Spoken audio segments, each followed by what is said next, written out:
चमेली बाई के परिवार से कोई है? इधर आ जाओ।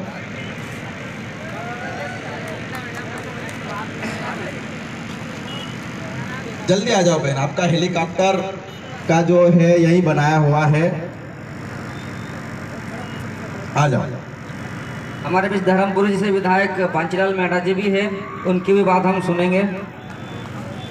साथियों, मैं यहाँ पे सीआईडी वाले कहीं हो तो हाथ ऊपर कर दे, मेरे को मालूम पड़ जाए। या शिवराज सिंह मामा के कोई लोग हो तो हाथ ऊपर कर दे, मेरे को मालूम पड़ जाए।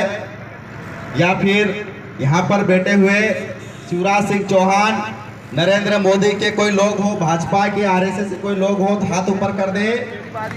उनको इस मंच के माध्यम से वीर चक्र का अवार्ड के रूप में मैं नॉमिनेट करता हूं कि उनकी पुलिस ने इस देश के सबसे बड़े माफिया को जेल में डालने का काम किया है, जो हजारों करोड़ रुपए लेके विदेश भागने वाली थी चमेली बाई।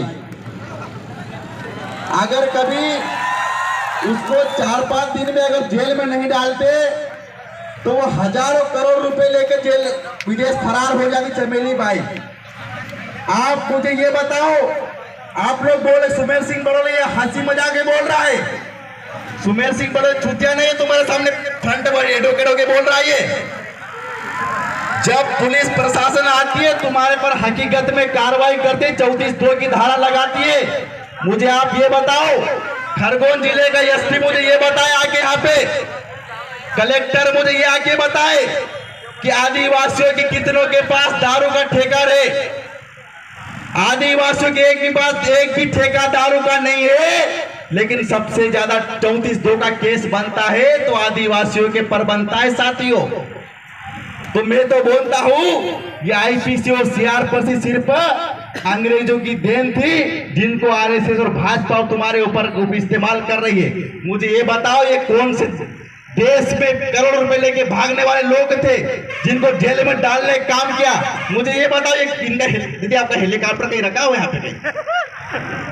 नहीं दीदी, मतलब ये इतना बड़ा जो करा है विजय माल्या के से बड़े आप तो मतलब लिकर व्यापारी हो आप।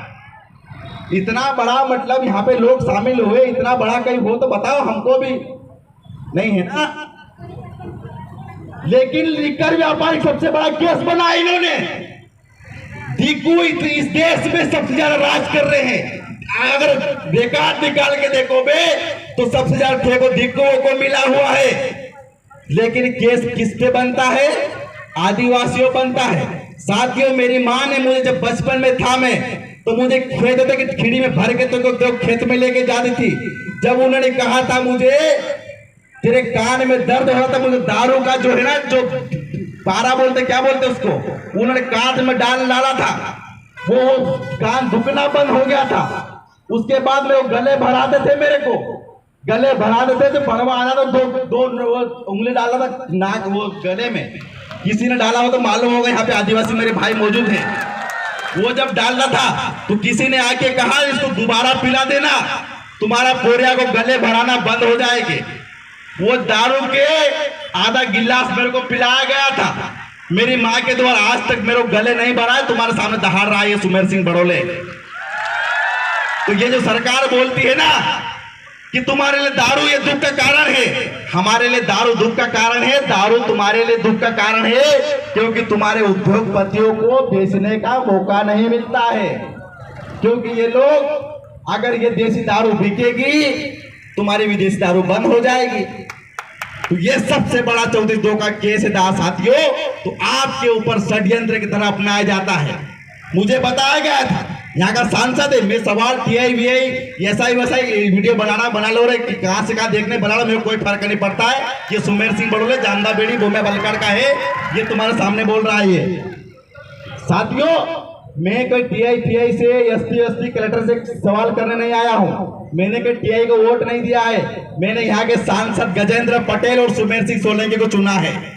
यहाँ के सांसद शिवराज सिंह चौहान को चुना है। मेरा सवाल शिवराज सिंह चौहान है, जब तुम झापा में गला फाड़ फाड़ कर बोल रहा था, जब नाच रहा था मुजरे की तरह तुम बिंदौर के अंदर, और बोला गया था कि मेरे आदिवासियों पर कोई केस दर्ज नहीं होगा। वो 34-2 का जितना केस बना है मेरे आदिवासियों पर केस दर्ज होगा। शिवराज सिंह चौहान, इस वीडियो को तुम लेके जाओ, घर में 50 बार देखो। सुमेर सिंह बड़वल तुम्हें सवाल पूछ रहा है, 34-2 का केस किसने हटाया तुमने?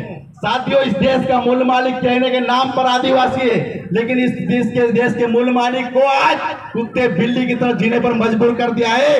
और किन्होंने, दिकुओं ने, एक तरफ तो गला फाड़ कर उनका मुखिया बोलता है कि 34-2 का केस नहीं बनेगा, दूसरा हमारी बहन को लेगी उतारने का काम करता है। मैं इस एसपी को पूछना चाहता हूँ, आज हम तुम्हारे साथ पेंट उतारते हैं, बेशक तुम्हारे कितना दम है तुम्हारे अंदर।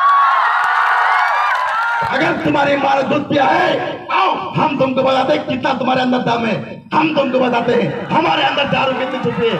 चेक करो सुमेर सिंह बड़वल का डीएनए, कितने उसके अंदर दारू है। अरे तुम पूरे दरिया भेज जाएगी, तुम्हारे बाप चेक नहीं कर पाएगा।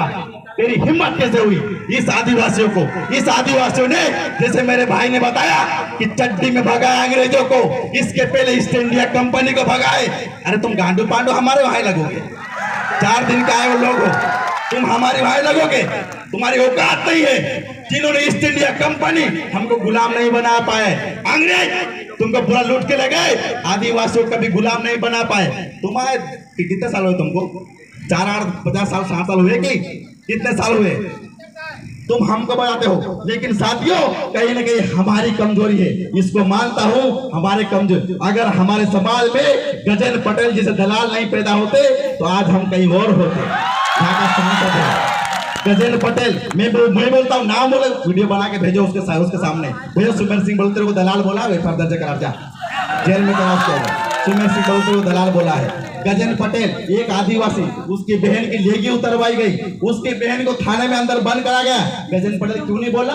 सुमेर सिंह बड़वल, सुमेर सिंह सोलंकी जो है साथियों कुमार के साथ दीवाने बनाते हुए दिखता है। सुमेर सिंह सोलंकी को मालूम होना चाहिए कि तेरे समाज की बहन बेटियों को नंगा करके थाने में बिठाया जा रहा है। कहा गया तेरी राज्य बसाने का सीट? इनको सिर्फ टिकट मिलता है, इनकी चमचागिरी के कारण इनको सिर्फ टिकट मिलता है। ऐसे आयोजन नहीं होना चाहिए, इस कारण इनको टिकट मिलता है। साथियों, हमें किसी से, हमको हमारे दुश्मन को पहचानना है। हम सबसे बड़े, मैं हमेशा बोलता हूँ, मैंने मनावर में भी ये बात बोलती, साथियों हमारा भाई हमारे लिए अपना है। तुम्हारे लिए कोई गजेंद्र पटेल तुम्हारी अर्थी उठाने नहीं आएगा, तुम्हारे लिए कोई सुमेर सिंह सोलंकी और मोदी तुम्हारे लिए अर्थी उठाने नहीं आएगा, शिवराज सिंह चौहान तुम्हारे लिए अर्थी उठाने नहीं आएगा। तुम्हारे अर्थी उठाने आएगा तुम्हारा समाज का भाई, तुम्हारे अर्थी उठाने आएगा। 700 रुपये खर्च करने आए थे भगवान, पूरी बात तो कर लेंगे। मतलब पैसा लगा इधर उधर आना का, मतलब वो तो पूरा उतार लेंगे। तो साथियों, तुम्हारी अर्थी उठाने के लिए कोई ये लोग आने वाले नहीं, तुम्हारी अर्थी उठाने के लिए आने वाले तुम्हारा समाज का भाई। इस समाज की विपरीत परिस्थिति में तुमको एकजुट होना पड़ेगा। साथियों, हमारा भंवरलाल दादा परमार दादा हो, सतीश पेंदाम हो, महेंद्र कन्नौज हो, तमाम प्रकार के लोग हो जो तुमको बार बार बोले तुम आखिरी पीढ़ी हो, इस समाज के लड़ लो। इसके बाद तुम्हारे पास लड़ने की ना शक्ति बचेगी, ना ताकत बचेगी, ना हिम्मत बचेगी। साथियों, आज की स्थिति में हमारे पास तमाम लोगों ने यहाँ भीड़ पूरी इकट्ठी होना जाना चाहिए, लेकिन कितने लोग आए, लेकिन ये एकता हमको बनाए रखना पड़ेगी। इन दिकुओं से हमको लड़ना पड़ेगी। ये लोग आज ही नहीं आए, हमारे बिरसा मुंडा पर भी इन्होंने आक्रमण किया था, हमारे टंटा मामा भी इन्होंने गली गली जंगल भगाए। इन लोगों से बदला लेने आपके पास पूरा समय है, पूरा तात्पर्य है, उस समय भी है, उसका माध्यम भी है, आपके पास टाइम है। टंटा मामा ने कहा था, साथियों आओ और इन दिकुओं से लड़ाई लड़ो। तुम्हारे बिरसा मुंडा ने कहा था, तुम्हारी जंगल जमीन पर इन लोग हमला किया है, आओ इनसे लड़ाई लड़ो। तो साथियों, इनसे लड़ाई लड़ो। अगर कभी तुम्हारे से जल जंगल जमीन ये खत्म हो गए, तुम्हारी संस्कृति खत्म हो गई। साथियों, दारू का केस नहीं है, मैंने इतनी भाषण रखी, इसका ये कतई मतलब नहीं मैं दारू का समर्थन करता हूं, लेकिन इसका ये मतलब है साथियों, ये हमारी संस्कृति सभ्यता का हिस्सा है, इसको बचा लो। अगर ये तुम्हारे पास नहीं बचा साथियों, इसके अलावा तुम्हारा पुतला म्यूजियम में दिखेगा, विदेश के लोग आएंगे, देखेंगे ये देखो यही आदिवासी ये खड़ा हुआ है, सिर्फ ऐसे देखेंगे तुमको और तालियां बजेंगी, ये ऐसे आदिवासी थे, ये कोष्ठी में आदिवासी थे, सिर्फ तुमको ऐसा देखा जाएगा। अगर तुम्हारे पास मौका है साथियों, तो इस आदिवासी कौम को बचा लो, ये आखिरी समय है। तुम्हारे पास 1945 में सिर्फ 90% तुम्हारे पास जमीन थी, लेकिन आज तुम्हारे पास 1.5 से 2 एकड़ जमीन में तुमको जमीन से बाहर निकाल दिया। तुम रोजगार के नाम पर तुमको बाहर किया, तुमको लाठियां मारी जा रही। तुम्हारे पास बचा क्या है साथियों? लड़ लो। भले कर्मचारियों, मैं मानता हूं मेरे 10% कर्मचारी ऐसे जो हर आयोजन में साथ देते हैं, मेरे 10 कर्मचारी अधिकारी ऐसे हैं जो बोलते हैं सुमेर सिंह बड़ोले तेरा भाई जिंदा है, डरने की जरूरत है। जब मैं नाराज होता हूं, जब मैं रो देता हूं, तो मेरा कर्मचारी अधिकारी भाई बोलता है सुमेर सिंह बड़ोले मरने की जरूरत नहीं है, मेरा भाई जिंदा है। साथियों, मैं मानता हूं उस 10% कर्मचारी को, लेकिन उन 90% कर्मचारियों को भी साथियों सबक सिखाने की जरूरत है। उन दिकुओं से भी लड़ने की जरूरत है जो तुम्हारे गांव में सिर्फ एक गोष्ठी, एक जोड़ी कपड़ा लेके आया था, आज बंगला बना के घर में बैठा है। साथियों, आपको इनके सीखना पड़ेगा। मैं किसी को विरोध करने नहीं आया हूं, कि समाज का विरोध नहीं, मैं सबको, हमने बोला है, हमने हमेशा बोला है, अगर तुम्हारा हमने स्वागत किया, इसका मतलब ये कतई नहीं हुआ कि तुम्हारे जल जंगल जमीन तुम्हारे बाप की हो गई है, ये हमारे बाप की हुई है, लेकिन तुम्हारा हमने स्वागत करता है। तुम आओ, रहो और यहाँ से कल्टी मारो, सिर्फ इतना तक है साथियों। इस बात को ध्यान रखना पड़ेगा, इसको बचाना पड़ेगा। इसी के साथ में अपनी वाणी को यहीं पे विराम दूंगा। बहुत बहुत धन्यवाद। मेरी कोई बात अगर बुरी लगी उसके लिए माफ करना, माफी नहीं मानता नहीं हूँ, लेकिन पुलिस प्रशासन ध्यान दे साथियों, हम भी आपके भाई हैं। आप जाते, हम जाते, आप बेरोजगारी का आंदोलन करते, आप लाठियां मारते, सब कुछ करते हैं, लेकिन हम आपके विरोध में नहीं हैं। इस शासन को चलाने के लिए ऐसी चीज होना बहुत जरूरी है, ये अति आवश्यक चीज है। बहुत बहुत धन्यवाद। इनकलाब जिंदाबाद, जय जौहर।